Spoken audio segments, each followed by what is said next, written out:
Hello, everybody. And this is the first lesson of our final week together, okay? I will continue my lesson from where I left off. I was talking about Zeugma Museum, and I will continue it. Well, I said as you walk around the museum displaying the remains of this ancient city of Zeugma, you can see the villas of Poseidon and Euphrates. And in addition to this, the old town of Zeugma was one of the Roman cities which have carried out substantial building works and have minted its own coins. It's believed that there are still some temples buried under the ground. The ancient Zeugma Museum covers an area of 30,000 square meters, and over the years, its excavation, restoration, and construction works have made it internationally acclaimed. The museum is comprised of three separate three-story buildings with a 7,000 square meter exhibition hall. The major draws of the museum include not only the historical pieces that were found during the excavations, but also the use of advanced technology and the laser system to recreate missing parts of the mosaics.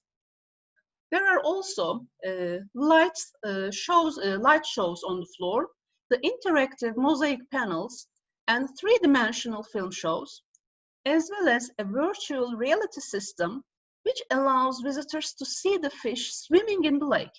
A unique feature of the museum is the glass-fronted workshop section, which can only be found in very few museums in the world. The museum also houses the world-famous Gypsy Girl mosaic, which is presented to visitors with unique lighting effects. The Mosaic Museum contains many valuable historical pieces, such as the mosaics, murals, 4 fountains from the Roman period, a bronze statue of Mars, and sarcophagi. The villas in the museum are also dazzling. After years of work, the rooms, pools, fountains, and other details of the villas are on display to visitors. The frescoes on the walls of the villas depict many different pictures from the gods to people and geometric patterns. Great care has been taken to preserve everything in its original state and to display it to visitors. At the entrance of the museum are stele depicting Heracles and Helios built by the Comnenic king Antiochus.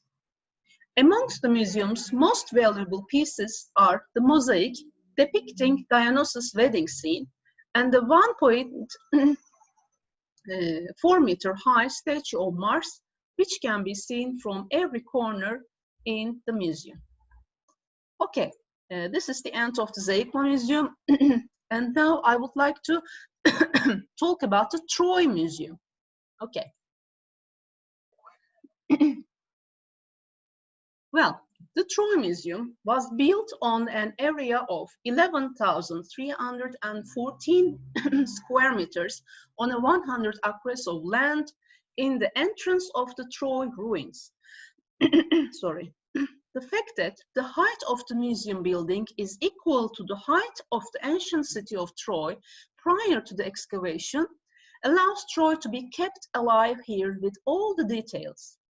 The Troy Museum, which is one of the most important examples of the contemporary archaeological museums chosen by more than 150 projects by an internationally respected jury committee in the National Architectural Design Competition, and it was open to visitors in October 2018 Troy year.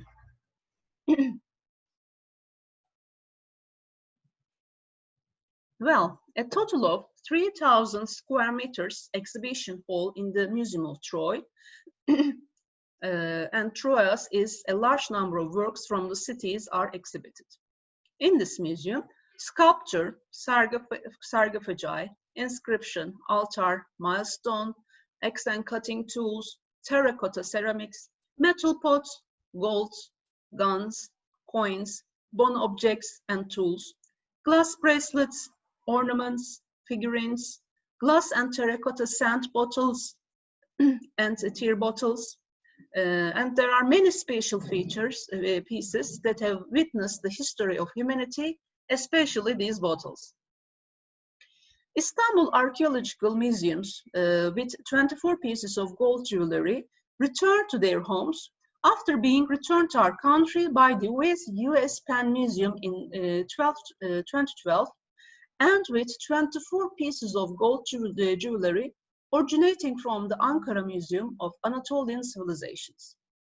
Yani bu parçalar buraya geri getirilmişler arkadaşlar.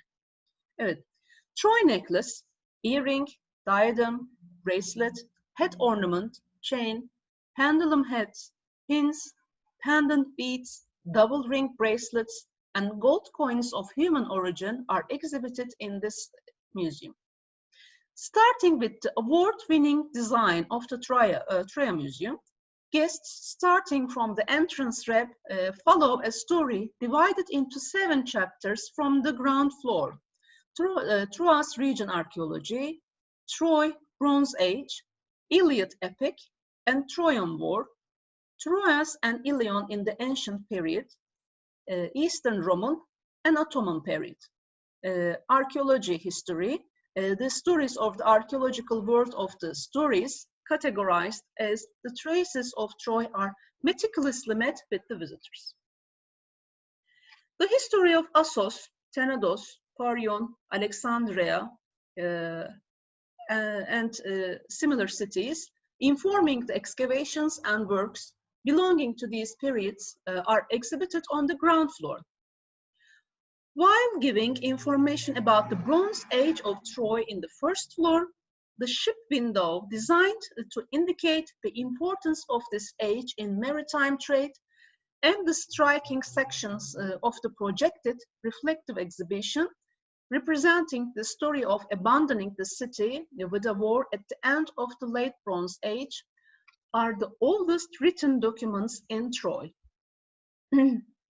Well, the Trojan War, which is the subject of books and films on the second floor, is introduced together with the heroes, events, places of war and coins, pottery and marble works of this period, drawings, models, and digital programs. In 1994, the statues of Roman emperors and the statue of the Roman emperors of Trinity, which was unearthed in Parian in 1912, are presented to visitors on this floor. And on the third floor, there are principalities in Troy and its environments and works belonging to the living areas in the Ottoman period. Text, engravings, and photographs about the importance of the Dardanelles, Çanakkale Boğazı yani, in the early days of the Ottoman Empire, including the Ottoman settlements, are used in this floor.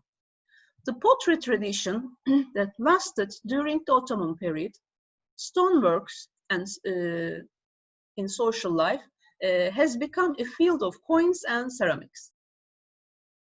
In the Garden of Troy Museum, stoneworks, sarcophagi, columns, stills, and column headings are exhibited together with landscaping. Works that are cultural treasures, supported by text and visual panels, and transferred by diorama and animations. The Trojan-themed interactive films based on the Trojan War diorama, the coin-themed interactive device, the Troyas-themed according to Strabo, and the simulation of the city of Troy are presented to visitors in a more impressive way. Okay, and that's the end of the Troy Museum. And I would like to continue with Amasya. Okay, well, to begin with, a museum store was formed in 1925, combining a part of Sultan Bayezid II complex. The museum here was moved into the present building on March the 22nd, 1977, And then the museum was rearranged and all artifacts were exhibited in their chronological order and opened for service in 1980. With about 24,000 works of art, consisting archaeological and ethnographical artifacts, coins, seals, manuscripts, and mummies of 11 individual civilizations, the museum is the most modern and the richest one in the region, and has been serving the culture and tourism of our country. The museum building is a three-story building with a storage section, a laboratory, and other service units in the basement floor, a kiosk, a resting hall, and a small exhibition hall on the first floor. And on the upper story, it has two large exhibition halls where archaeological, numismatic, and ethnographical artifacts are exhibited. In the garden, there are 6 mummies of the İlhanlı period within Sultan Mesut I's tomb and works of fine masonry. The exhibition, let's have a look at the exhibition of the first floor. There are amphoras. They are made of earthenware dating from the Roman and Byzantine periods, and they were used in the transportation of storage of wine, olive oil, and similar liquids during the antiquity. And there are also tombs. There are 4 tombs in this section, and 3 of them were made of earthenware, yani topraktan yapılmış, and the 4th one was made of bronze. This bronze tomb was made in a hammering technique and in the shape of a modern bathtub. It was excavated from a big tumulus in Esencay of Taşova district and of the Hellenistic period. And earthenware tombs were used during the Roman period. There are also sculptures here. There are 2 sculptures exactly exhibited dating from Hellenistic and Roman period. And there are also wooden works of art. In this section of the museum, magnificent samples of wooden carpentry artifacts of Byzantine, Seljuk, and Ottoman origins are exhibited. On the second floor exhibition, we see that this floor is divided into 2 halls, the archaeological part and ethnographical part. At the end of the archaeological section, there are closets where coins and jewelry are exhibited. And we also see works of art from Bronze Age between 35,000 and 21,000 BC. Works of art from Hittite Age between 1750 to 1200 BC. And there is also a Hittite god sculpture. It's an important one. In archaeological literature, it's called the Amasya sculpture or Hittite storm god sculpture. It's one of the unique works of art in the world. It was found accidentally in a tumulus in Doğantepe of Amasya. It is made of bronze casting technique. And there are also works of arts from Urartu period, Phrygian period, Iskit period, Hellenistic period, and Roman period. And the artifacts from the Roman period constitute the richest collection of this museum. They are exhibited in 5 separate windows. And there are also glassworks, and most of them are tear bottles, gözyaşı şişeleri, odor containers, koku şişeleri, and bowls having thin, long forms. And there are also Roman ceramics, especially in jug forms, and masks made of earthenware, kilden yapılmış maskeler, only having face lines with mouth in the shape of a singing person. And there are also women jewelry. Most of these jewelry are made of gold, silver, and glass. There are rings and earrings. And the stones of akik are used in rings, in human and animal figures. The earrings have different shapes, and some of them have very valuable stones on the hanging parts. And in addition, bracelets made of colorful glasses and diadems made of gold are exhibited in this section. I will continue to talk about the artifacts of Amasya Museum in my next lesson, in my second lesson. And until then, take good care of yourselves. Goodbye.